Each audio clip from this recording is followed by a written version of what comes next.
Hey, welcome back to 2D Tiger. It's been a while since I've done one of these long videos, so sit back, relax, and I hope you enjoy what I rant about. No, this is actually take two, not by my choosing. When I push the record button on this camera, this little message pops up, and the last thing you want to see at the start of the video is me trying to read what that little message on the screen says. So I ignored it. Turns out that little message on the screen says you're in movie mode, so pushing the picture button doesn't start the camera recording. You've got to push that other obscure button for recording in movies, which I would understand if I didn't have to manually set the camera into movie mode first.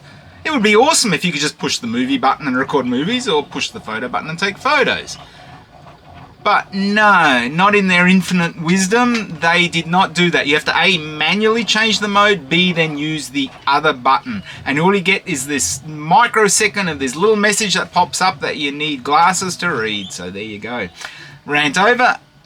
Start of a new year. I hope you all had a good happy new year and a Christmas break and all of that. And it's going to be an exciting new one. I have to really apologize. I haven't generated much content in the last couple of months.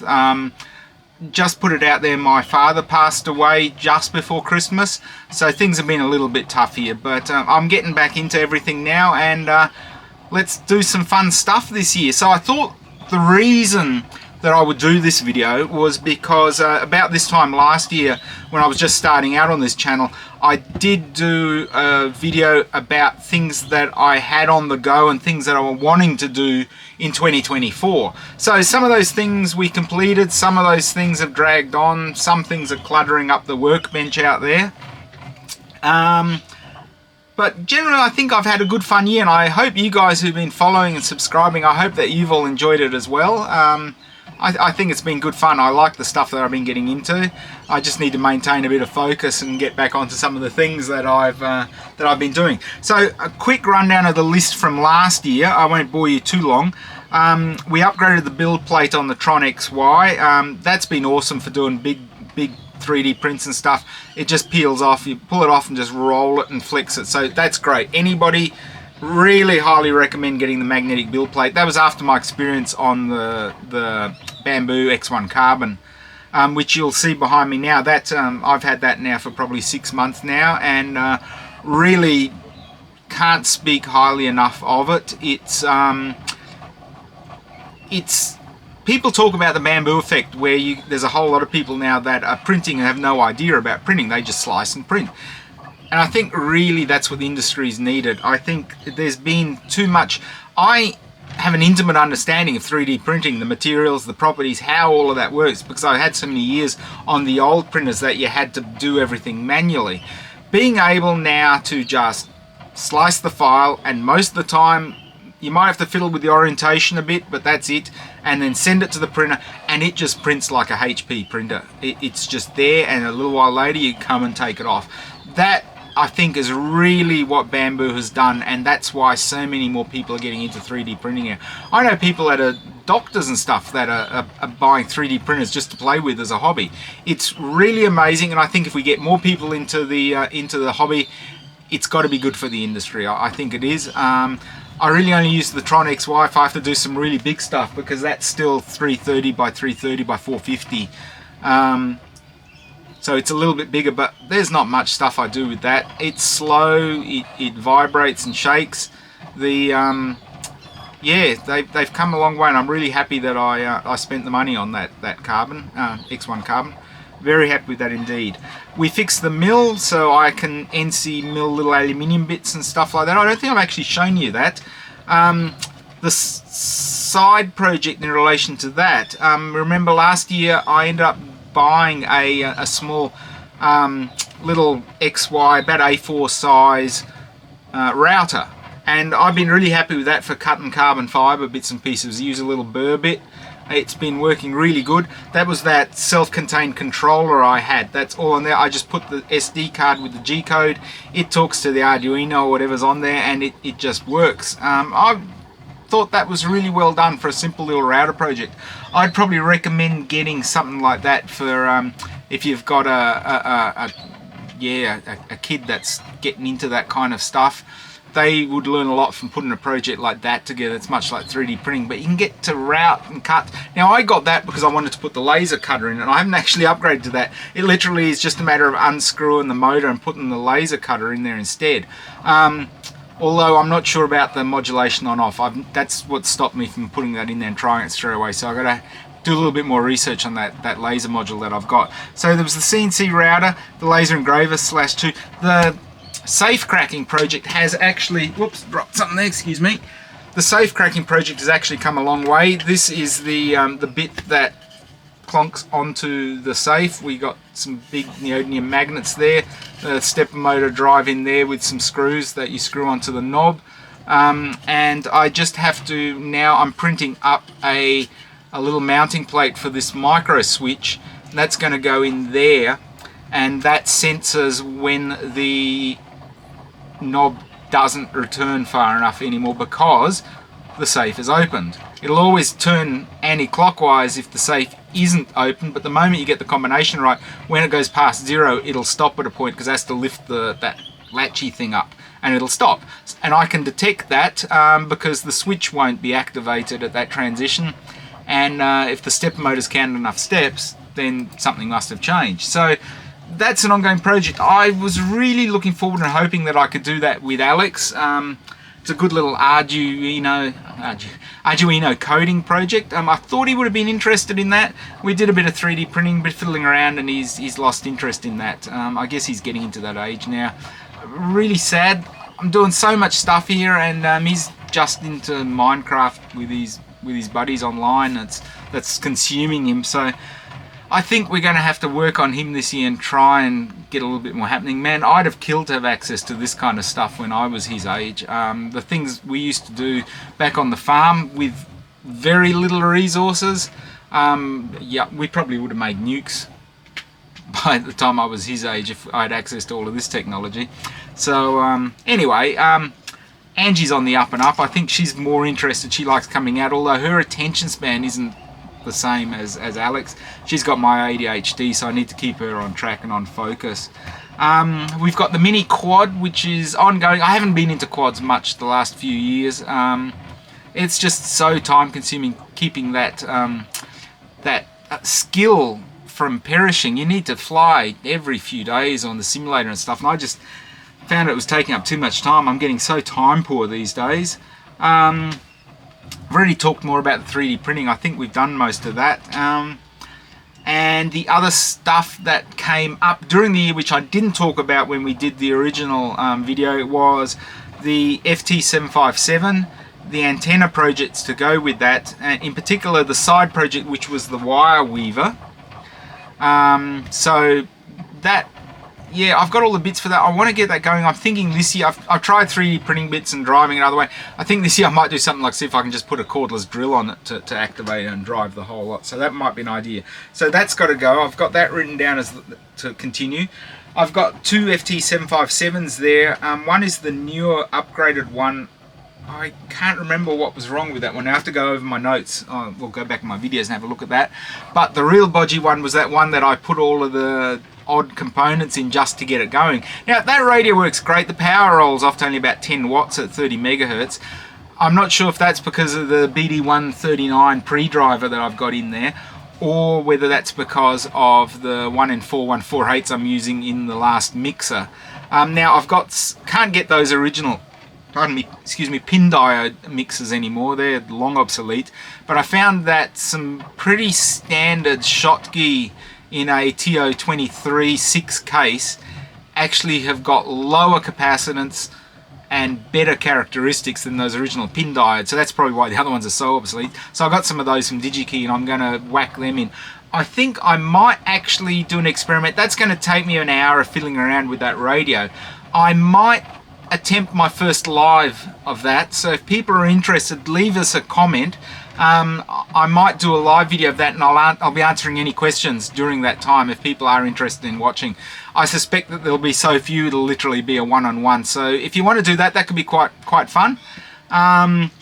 The other thing in there that I need to do a bit more work on, I haven't done the software for it. It's another Arduino project, is the EDM machine. Now mechanically that's all ready to go. I've got all the build plate and everything made up, everything's mounted. It literally just needs the software to test and get that going. The thing that why I stopped was I redid the calculations on the power requirement, and I don't think the 10 amp 60 volt supply is going to work. I'm probably going to need more like a 100 amp 80 volt supply. So I'm probably going to task the TIG welder to do that, but I'm not sure if I rely on the current limit in the TIG welder or if I actually use resistors. Right now I'm thinking I might have to make a resistor bank out of light bulbs or something to do the current limit on that. It needs a bit more research. So we've got the EDM machine to do. Last year I got the Prado, which was a little bit unexpected because the Hyundai died. Really been having fun with that. I did all the upgrades to it that I wanted at the beginning, which when it was still all happy and new for me. I've got a bumper bar out there that I still need to polish. I've sanded it now, so I'll have to go through, I'll show you, that's all sanded. I need to give that a buff and polish, and then I can put it together, and then I'll have a go at swapping out the bumper bar, the headlights and the bull bar on the Prado.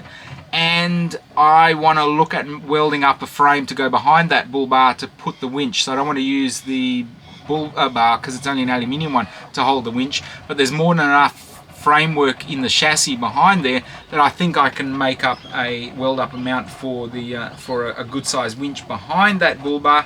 Lots of space, and I'm going to 3D print a new plate with the grill on the bottom of that bull bar where the strap can come out. So we've got the bull bar project that is ongoing at the moment. Now that then brings me, I think the biggest thing I'm going to be doing is cleaning up here, because lately I've just been dumping projects where they've been and shove stuff aside to do new stuff. This one I did last year when I got this camera. That's been working great. That's some little aluminium bits that I bought for less than 10 bucks off eBay. They didn't come together like this. They're off two different assemblies. One's supposed to be a mount for mounting the GoPro, and the other one's actually supposed to mount the other way, but they both fit together and allows me to put a bolt through the bottom. So that's a lot stronger than trying to rely on some sort of 3D printed bit. That has not broken. It holds this camera really good. I've been using it as a tripod for doing starlight photography. Really nice pictures out of that. It's really stable. Got the $10 Bluetooth controller with it, and it's just like I bought one, that assembly for doing selfies and stuff. I've been really happy with that.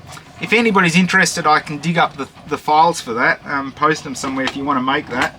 Might be a bit harder to find links to the metalwork for that, but it was cheap on eBay. If you search around, I'm sure you'll find it. But yeah, anybody, it's a worthwhile project. You should fiddle around. You can design that yourself. I mean, literally, it's a couple of cylinders cut out with triangulation, and then the trick was getting the angle right on these screws so that they rotate, and that all fell into place when I realized this was an equilateral triangle, and then it was simple after that.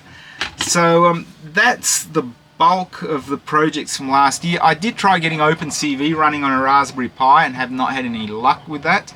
I think everybody's running OpenCV now on those NVIDIA processors, but I've got a project I want to try with that. So there's getting the Raspberry Pi running OpenCV again. I got my old Sony Walkman. I finally got the microscopic thin belt for it, and it plays a lot better. It's still wee wah wee, and I don't remember if it was like that when it was new. I don't know, it's about the same as MP3s. It just doesn't have that artifact noise now. It's got warbling in it. And that then brings me to the last of the few projects I alluded to earlier, because you saw it in shot, was this bad boy.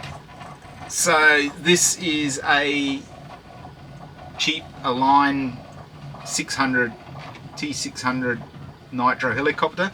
The motor's been upgraded with an OS 60, so it's got some power. What I want to do with this is put either ArduPilot, which I think has come far enough now to be really good. My first experiences with it were not the best about 6 or 7 years ago. It was atrocious, but I've been using it on some projects now in various places that I've worked, and it's come a long way. It's probably a time to to give it another go and give it a try. I've also got an 1800mm wingspan foamy that I've got to get back from a friend that I had been running a really old version. That was my first experience with Arduino. So I'm not sure right now. Arduino, if I can get iNav to run helicopter, I'm not sure if they got helicopter mixing, the CCPM mixing on there. I don't know, but I want to use that to do a bit of loitering surveillance stuff up at the block. I think it'll be great fun, and hopefully the kids will get into that a bit too. It's noisy, it's smelly, it's big, and it should be a good project. And the other project behind me here, I got this about a year ago, maybe a bit more, because I thought it would be a fun thing to do with Alex. At his age, I always wanted one of these guys. I don't know if you can see it there. It's a new version of the Tamiya Hornet. What kid didn't want these when they were like 8 back in the 80s? I even managed to find an original 2-stick Sanwa controller that these were originally spec'd with. I had one of these somewhere on the old Hornet I had, which had seen far better days. I had the fiberglass up the gearbox and stuff on it, which I'd actually swapped the YZ80 motorbike for at the time. It had one of these Sanwa controllers. This is going to be as close as I can get to replicating that experience, but with a new from scratch Hornet. Unfortunately, I haven't been able to find the switched resistor speed controller for it, so I'm going to have to use I got one of these for $14. It's a brushed speed controller with reverse. It'll be smooth, it'll be nice. I'm sure it'll be a mega upgrade. I might even put that motor in it. It's a performance motor to go in there. So we'll see. I think Alex is not interested in this at all. So I think I'm going to do this one with Angie. I think we'll make it our project this year, and she might come in and we'll do this video together. We'll probably do it in little installments. I don't think I'm going to do it in shorts, but I'll probably do it in little 15-minute, half-hour installments with her, depending on her attention span. So I'll have to make some room in here to do that and set that up. So I think that's going to be a fun project. I think Angie will like that. She's finding more and more having fun doing stuff, coming out here and doing things, being a bit of a tomboy, which is great. And I think for now we've looked at the helicopter, we looked at printing. I think that's it. So also, anybody, if you've got any comments, oh, another thing that I will do a video on the melting the silicon carbide crucible that I made for melting metals in the microwave oven. I've never spoken about that, but somebody spotted it in the background on one of the videos that I was doing and asked about it, and they said they'd really love to know more about that. Now, I have to give all of the credit where it's due. I just watched some other guy on YouTube do it, and he had some great ideas. I just took those ideas and made things a bit simpler because I felt it was a bit complex at the time, the way that he made the mold and everything for doing the for making that crucible. But in the end, I 3D printed a cup that allowed me to just stamp all the stuff in. You mix the silicon carbide with a liquid called water glass, I think it was, till it's just pasty, and then you dry that and then you microwave it and it cures it. And it was a good fun project actually. So I'll go through that as well, and we'll talk about that a bit more. I hope that somebody will still like that project. And then I think that probably brings me to the end of the list of things that we discussed last year. And I think there's nothing new. What I probably will just do is, like last year, do new upgrades along the way as I think of things, and things change and I come up with new ideas. So yeah, really leave some comments if there's anything new you want to do. I will do some live streaming this year. I'm not sure exactly on what projects that's going to be, so we can talk about things in real time. I've been told that people actually like that kind of content, so I'm happy to try it. I still will be doing a lot of the 1-minute shorts because I think people's attention spans don't need to be longer than that. If I can get the general story across of what I'm doing, I'll do a few 1-minute shorts, and I personally like those a lot. They've worked really well for me. It's the way my brain works. There's a lot of quick stuff, and yeah, so let's have fun in 2025. We're going to have a lot of interesting projects happening, and yeah, hit that like and subscribe, and Happy New Year, everybody. Thanks for watching.